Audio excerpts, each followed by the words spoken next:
Donc déjà, quand tu perds la suprématie financière, très rapidement derrière, tu perds ta suprématie militaire. Parce qu'il faut financer les guerres, il faut financer les armements. Si t'as pas les moyens, voilà quoi.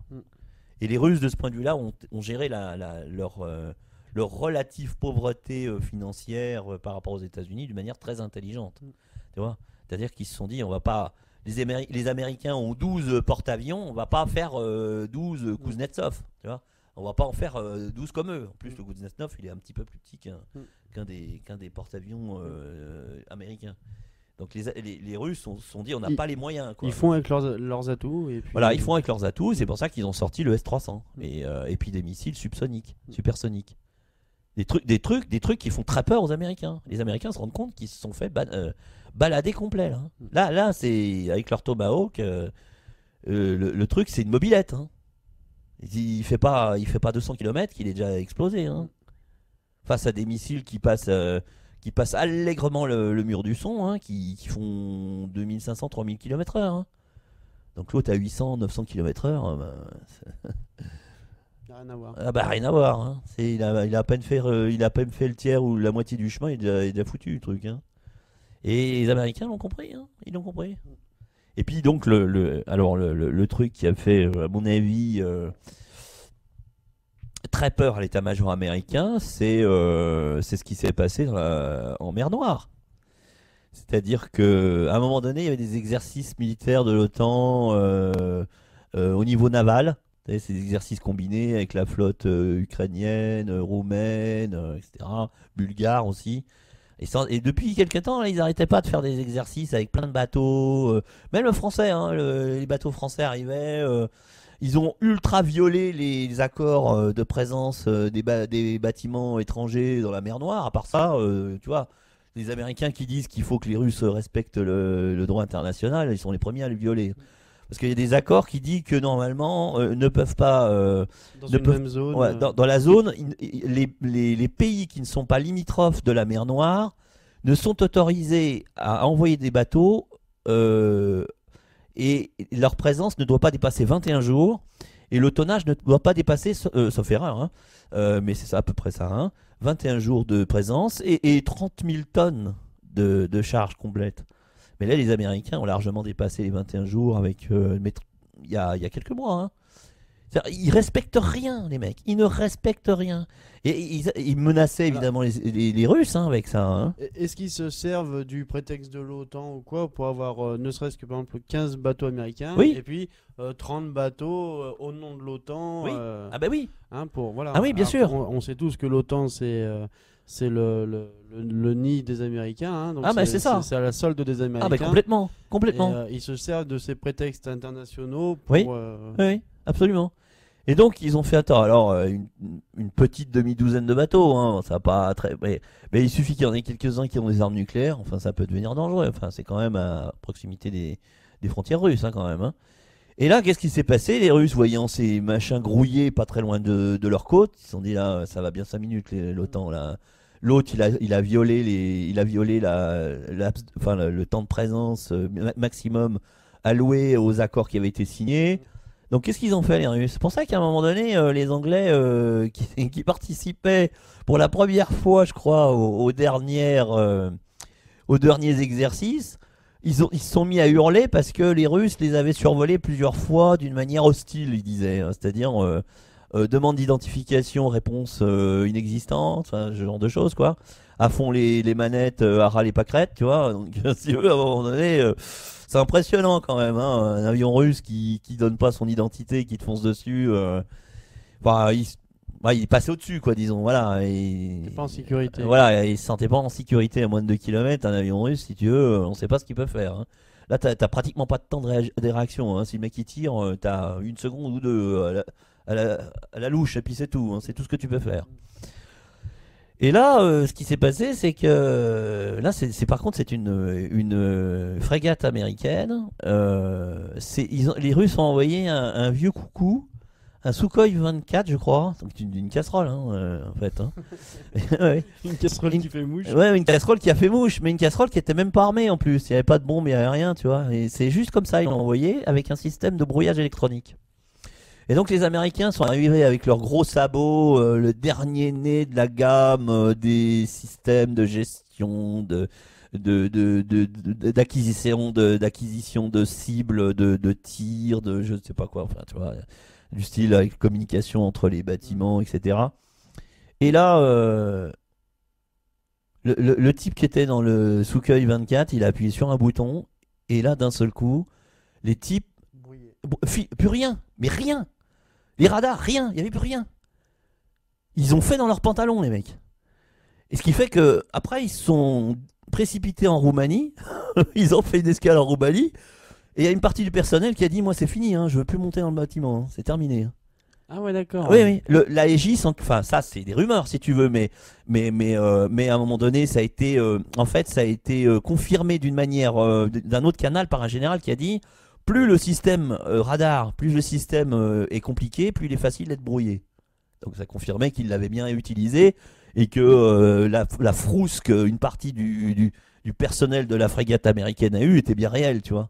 C'est-à-dire que d'un seul coup, leur super génial, extraordinaire Aegis, c'est off, tu vois, t'appuies sur un bouton, t'éteins la lumière. C'est terminé, on n'en parle plus.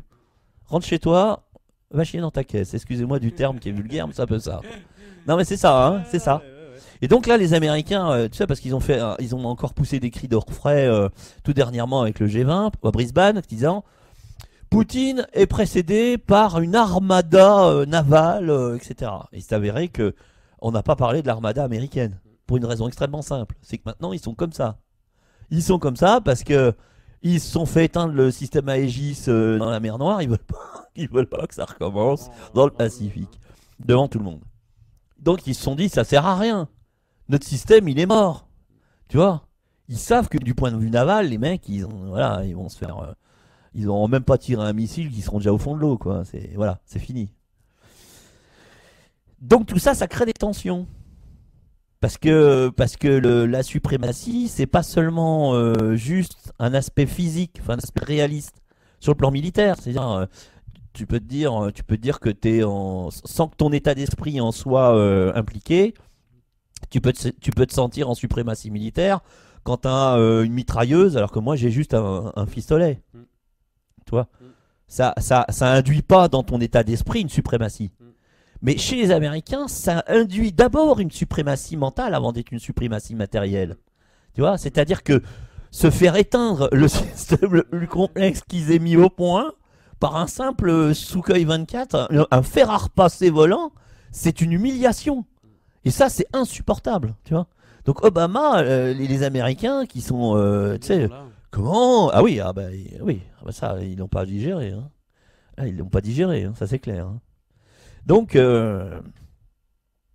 maintenant, la flotte américaine a un très gros souci, très très gros. Ils savent que s'ils devaient être confrontés à l'armée russe, ça tournerait au désastre. Ça tournerait au désastre. Ils le savent. Il reste les armes nucléaires. Il reste les armes nucléaires et apparemment les Russes sont en train de...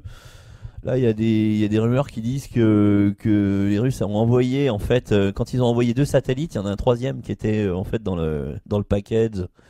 Et que ce satellite-là, en fait, ils croyaient, les gens qui observaient croyaient que c'était un déchet. Tu sais, quand tu envoies des trucs dans l'espace, t'as les étages de la fusée qui disparaissent les uns après les autres parce qu'ils sont vides, vu qu'ils ont déchargé toute leur poussée et que les carburants sont flambés.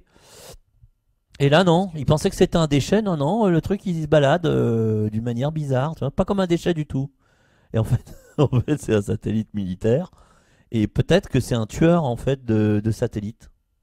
Parce qu'il y a un truc qui est très important à savoir, c'est que tout le problème de la balistique moderne, la balistique en général, c'est qu'un missile, quand tu l'envoies, l'objectif c'est qu'il aille atteindre sa cible.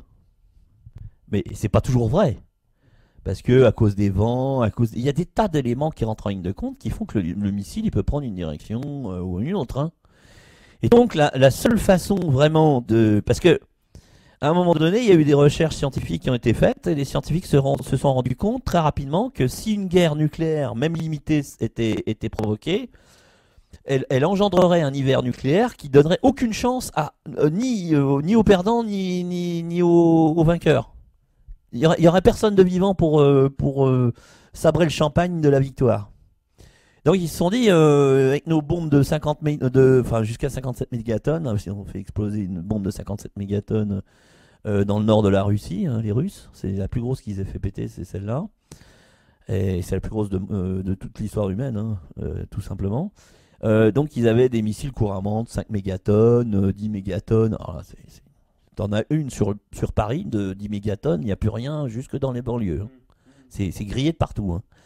Et donc là ils se sont dit, bon bah pour viser une base, c'est un peu violent quand même. Et puis donc à cause de l'hiver nucléaire. Donc ils ont réfléchi en fait à rendre les bombes plus précises, les ogives plus précises. L'objectif c'est pas de griller toute une région quand t'as qu'une base à descendre. Parce que quelque part tu récupères rien quoi. Hein. Si t'as envie d'envahir le pays, tu récupères rien quoi. Donc ils utilisent des satellites qui permettent de guider les missiles. Donc ça s'appelle une assistance au tir balistique.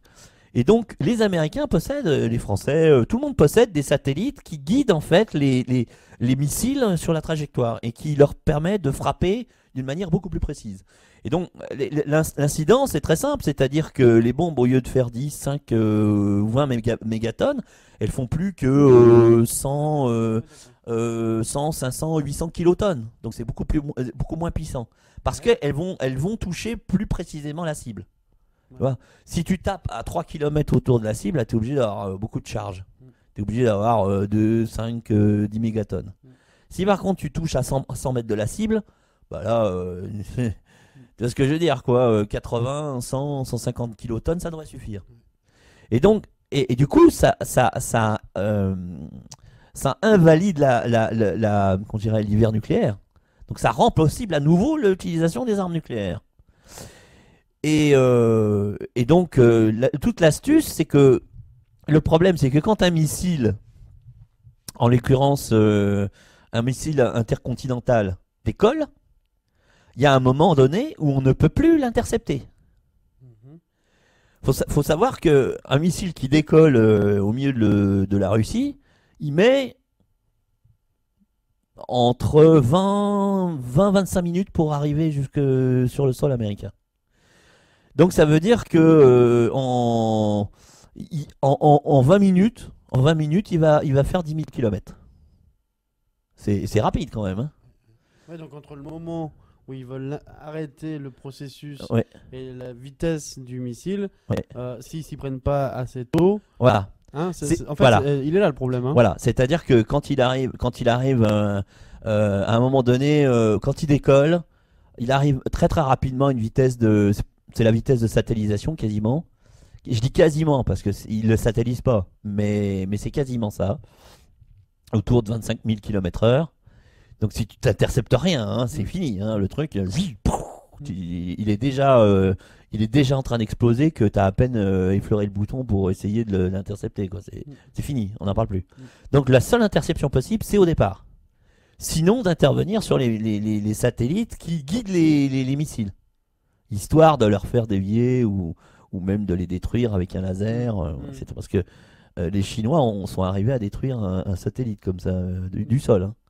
Tout ça, ça inquiète les Américains parce que ça invalide. Ça appuie la force potentielle de résistance contre les Américains. Donc les Américains sont très inquiets parce que les Russes, c'est pour ça qu'ils ont protesté les Américains en disant ouais, comment ça se fait? Ah mais il faut voir, c'était il y a un an. Les Chinois détruisent un de leurs satellites à eux, pas des Américains, à eux, avec un système au sol. Et les Américains, ouais, vous comprenez, ils ont détruit un. Qu'est-ce que ça peut lui faire? Voilà, c'est ça la question. Là, ça peut lui foutre. C'est leur satellite, ils ont le droit de le détruire, non?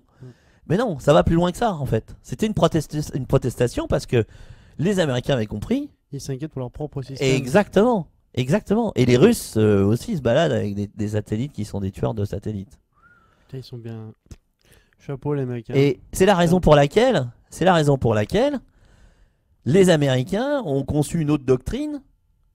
C'était la doctrine de la frappe préventive.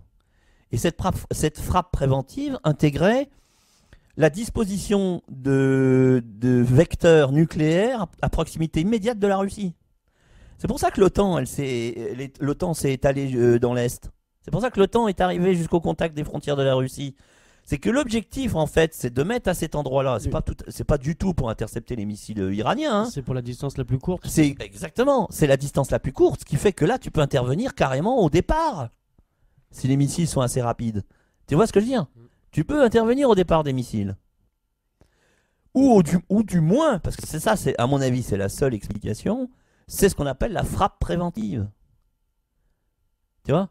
Parce que quand les Américains, si les Américains lancent un missile intercontinental, il met 20 minutes. Les radars russes le détectent très rapidement. Il y a un temps de réponse. C'est-à-dire qu'ils ont le temps de pouvoir répondre à l'attaque. On se tourne, alors là, on se retrouve dans le cas de figure où il n'y a pas de gagnant.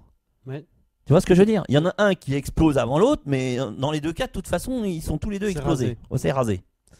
Par contre, si les vecteurs nucléaires ne sont plus sur le territoire américain, mais qui sont directement aux frontières de la Russie, le temps d'interception est beaucoup plus court. C'est-à-dire que le missile, il fait poum, il est déjà dessus. Donc, si tu veux, les Russes ne peuvent rien faire. Et ils sont directement menacés dans leur système de protection stratégique. Ils peuvent pas réagir, ils n'ont pas le temps. C'est pour ça qu'ils ont protesté pendant longtemps en disant ouais, vous êtes allés aux frontières de la Russie, vous menacez ma sécurité. Ils n'ont pas des bases autour du Japon, autour des îles. Si, alors ça c'est pour encercler la Chine. Mais c'est pareil, hein, c'est exactement le même principe. C'est je frappe préventif et très court. Comme ça, je suis sûr qu'ils n'aient pas le temps de réagir. Voilà. Alors c'est très dangereux parce que, et ça fait une information supplémentaire,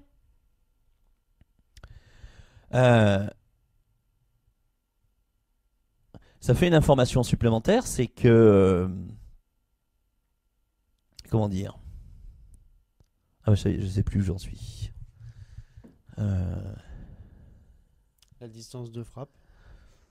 Oui, c'est-à-dire, voilà. Devant l'analyse qui a été faite de la nouvelle doctrine américaine de frappe préventive, et compte tenu des menaces des Américains en Ukraine, avec ce qui se passe en Ukraine, et avec ce qui se passe en Syrie, l'état-major russe a décidé d'intégrer dans ses scénarios la frappe préventive. Elle aussi. Donc elle fait partie d'une menace. Elle fait partie maintenant de la doctrine militaire russe. Ce qui n'était pas le cas avant. Hein. Ce qui veut dire que, compte tenu des vecteurs, de l'existence et de la présence de vecteurs nucléaires dans l'Est de l'Europe, à côté des frontières russes, la seule réponse que l'état-major russe a pour cette menace-là, c'est elle-même une frappe préventive. Tu vois ce que je veux dire ? Et à mon avis, enfin ça c'est une analyse personnelle qui n'engage que moi, c'est que il y aura une frappe préventive russe. Mais il y aura une frappe préventive russe suite à l'agression des États-Unis contre la Syrie. C'est-à-dire que la Russie ne va pas directement réagir. Les États-Unis vont attaquer la Syrie va se défendre avec des armes russes. Et dans les quelques jours qui vont suivre, quand tout le monde aura vu que les États-Unis auront agressé la Syrie, à ce moment-là, les Russes vont choisir le moment où ils vont frapper. Mais ils vont frapper partout à la fois. Parce que, évidemment, ils savent très bien que s'ils s'en prennent aux États-Unis, les Américains vont invoquer l'article 5 de l'Alliance qui demande du secours à tous les autres membres de l'Alliance. Donc après, il y aura la Turquie qui va rentrer dans le bal. Et puis il y aura toutes les nations européennes qui sont situées dans l'OTAN qui vont réagir. Alliés. Voilà. Donc les Russes vont frapper partout à la fois. S'ils se retrouvent confrontés aux États-Unis, en Syrie, ils savent très bien que les Américains vont invoquer l'article 5 et que ça va être une frappe peut-être nucléaire contre la Russie. Parce qu'ils n'attendent que ça. Hein. Les Américains n'attendent que ça. Le prétexte pour frapper directement la Russie avec des armes nucléaires pour l'éteindre définitivement. Donc ça, les Russes le savent. L'état-major russe le sait. Donc ça va être, à mon avis, une frappe préventive. Donc une frappe préventive russe suite à l'attaque contre la Syrie. Ok. Ça va être. C'est envisageable. Ah oui, oui, et ça va être nucléaire. Hein. Ah bah, de toute façon, oui, oui, mais ça c'est une évidence. Ça va être nucléaire. C'est-à-dire que les Russes vont pas nécessairement utiliser l'arme nucléaire pour frapper tous les pays de l'OTAN. Hein. Par contre, une chose est sûre, c'est que les États-Unis vont en ramasser une bordée. Oui, ça c'est sûr. Les États-Unis vont ramasser une bordée de missiles nucléaires. Parce qu'à partir du moment où ils auront attaqué les Syriens et que les Russes se sentiront obligés d'intervenir directement pour attaquer l'armée américaine, là on aura directement une confrontation bloc-bloc. C'est terminé. Et ben, ils iront se cacher à Denver. Ah ben il paraît que ça a été détruit. Hein. Oh. Oui, il paraît que ça a été détruit parce que il y a quand même des gens apparemment aux États-Unis qui sont sensibles au délire des dirigeants politiques et militaires aux États-Unis. Et apparemment, il y a eu un tremblement de terre qui a fait de gros dégâts là-bas. Ça, donc ils ont rasé la partie visible. Souterraine. Souterraine. Ouais. Je sais plus où, je crois que c'était à Denver, il me semble. Ouais. Parce qu'à Denver, ils ont enterré. Apparemment, enfin, ça, c'est après, il faut vérifier. Mais, oui, bah pour ça. mais c'est tout à fait plausible. Hein. C'est-à-dire que le nouvel ordre mondial, ils ont construit des villes souterraines dans lesquelles ils envisagent de survivre pendant tout le temps où la radioactivité sera encore assez forte, tu vois. Et puis qu'eux, ils seront les suprémacistes une fois que tout ça aura été pacifié, quoi. Mais bon, c'est... Non, de toute façon, l'aéroport et tout ça, on y reviendra dans d'autres sujets. Oui, d'accord. Voilà, donc je pense avoir tout dit. Ouais. Hein Ouais, je pense qu'on a fait le tour là sur le. Je pense qu'on a vraiment, on a bien vu le sujet hein, de l'Ukraine à la Syrie. On voit bien que tout est lié. Hein, tout est. Si ça marche pas dans un endroit, on va essayer dans un autre. Et puis les acteurs principaux sont pratiquement les mêmes. Oui. Donc voilà. Écoutez, si vous avez des remarques hein, suite à ce direct, n'hésitez pas à commenter via les supports sur internet et puis ou via les prochaines émissions parce que oui, et puis comme l'émission théoriquement est enregistrée, ça veut dire qu'ils vont pouvoir la visionner quand ils le voudront. Voilà. Et à ce moment-là, ils pourront faire des remarques Voilà. avec ça. Ouais. Voilà. Ouais.